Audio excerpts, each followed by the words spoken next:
हिन धरती ते ही असांजी आम ज़िंदगी आहे। हिन धरती ते असां बाआसानी सां हली था सघूं, जेको मन करे उहो करे था सघूं। रोज़ानो बाआसानी सां खाधा खाई था सघूं ऐं पंहिंजी सिहत जो भरपूर ख़्यालु रखे था सघूं। हिन धरतीअ ते हिकु ख़ुशगवार ज़िंदगी बसर करे था सघूं। असां हिन धरती खां परे पेर नथा रखे सघूं, न ई हवा में उॾामी था सघूं। इहो सभु मुमकिन आहे छो त हिन धरती ते ग्रेविटी आहे जेका असांखे धरती तरफ़ छिकी रही आहे।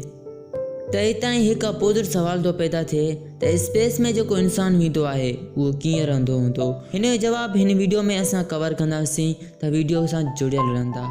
ट्रेनिंग।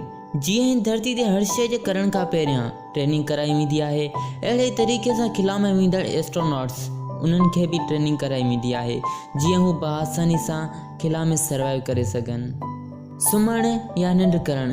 खिला में रहंदड़ एस्ट्रोनॉट्स उन जो सुम्हणु असांजी आम ज़िंदगी जेका असां धरती ते बसर कयूं था उन जी नाहे हूंदी। असांजी निंड खां बिल्कुलु मुख़्तलिफ़ हूंदी आहे।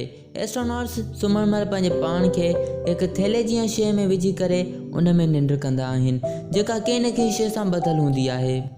छाकाणि त उते ग्रेविटी न हुअण सबबि अगरि हू पंहिंजे पाण खे उन थैले में न विझंदा त हू तरंदा पिया ऐं इहो तमामु नुक़सानकार हूंदो आहे। अगरि को एस्ट्रोनॉट्स निंड थो करे त उहो इन ॻाल्हि जो ख़्यालु न रखंदो त मूंखे काॾे मुंहुं करिणो आहे या पेर करिणो आहे। धरती ते असां कंपास जी मदद सां साइडूं सुञाणे वठंदा आहियूं, पर स्पेस में ईअं नाहे थींदो। निंड मां उथणु। एस्ट्रोनॉट असां जीअं सुबुह जो इंतज़ारु करे न आहिनि उथंदा, छो त असां हिन धरती ते 24 कलाकनि में हिकु दफ़ो सिज ॾिसंदा आहियूं, पर स्पेस में ईअं नाहे हूंदो। निंड मां उथण खां बाद में हू पंहिंजे पाण खे फिट रखण लाइ एक्सरसाइज कंदा आहिनि, छो त ज़ीरो ग्रेविटी हुअण सबबि अगरि हू एक्सरसाइज न कंदा त हुननि खां हलण बि विसरी ईंदो। इन करे हू पंहिंजे पाण खे फिट रखण लाइ एक्सरसाइज कंदा रहंदा आहिनि। विझंदा कीअं हूंदा। ताज़गी हर इंसान खे खपंदी आहे ऐं ताज़गी जो हिकु तरीक़ो विझण बि आहे।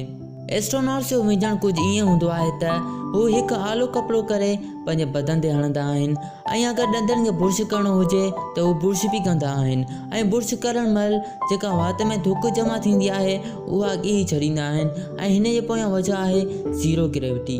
वॉशरूम जो मसइलो। एस्ट्रोनॉट्स वॉशरूम हिकु ट्यूब में कंदा आहिनि ऐं अगरि यूरिन कंदा आहिनि त उहो बि हिकु ट्यूब में कंदा आहिनि ऐं जदीद टेक्नोलॉजी जी मदद सां उनखे साफ़ करे उहो यूरिन वरी पीअण लाइ यूज़ कंदा आहिनि। खाधे जो इंतज़ाम। एस्ट्रोनॉट्स असां जीअं खाधे में को रहो गोश्त वग़ैरह न आहिनि खाईंदा, न ई का कोल्ड ड्रिंक पीअंदा आहिनि। उहे अक्सर करे ख़ुश्क खाधा खाईंदा आहिनि ऐं अगरि पाणी जी ॻाल्हि कजे त उहे हिकु ट्यूब में पीअंदा आहिनि, जीअं असां पॉकेट जूस पीअंदा आहियूं, कुझु अहिड़े तरीक़े सां। मशीननि जो कमु। अगरि मशीन का ख़राबु थी वञे या उन जो को पार्ट ख़राबु थो थी वञे त उनखे एस्ट्रोनॉट्स पिणु पाण ठाहींदा आहिनि। एस्ट्रोनॉट्स ॿाहिरि वञण खां पहिरियां हिकु स्पेस सूट पाईंदा आहिनि ऐं उन खां पोइ पंहिंजे पाण खे ॿधंदा आहिनि जीअं हू खिला में गुम न थी वञनि ऐं अगरि मशीन जी मरम्मत करण लाइ वेंदा आहिनि त हर शइ एहतियात सां रखंदा आहिनि, छो त का शइ हथ मां छॾाइजी वई त उहा खिला में गुम थी वेंदी। साह कीअं खणंदा हूंदा। एस्ट्रोनॉट जी शइ जे अंदरि रहंदा आहिनि त उन में ऑक्सीजन मौजूदु हूंदी आहे जेका धरती मां खई वेंदी आहे।